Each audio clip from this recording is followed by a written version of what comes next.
ഞാനിതറിഞ്ഞില്ല എന്ന് നീ പറഞ്ഞാൽ തന്നെ ഹൃദയത്തെ തൂക്കി നോക്കുന്നവൻ ഇതറിയുന്നില്ലേ?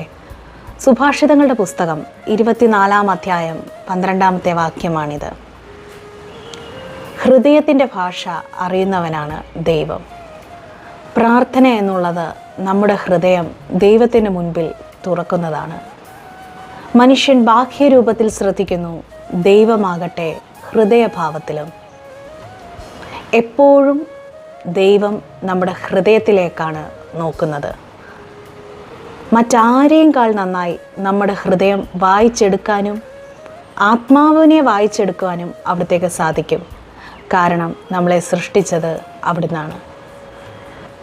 പരമാർത്ഥ ഹൃദയം എന്നുള്ളത് ആത്മീയതയിൽ ഏറ്റവും വലിയ ഒരു കാര്യമാണ്. ദൈവരാജ്യം വളരട്ടെ.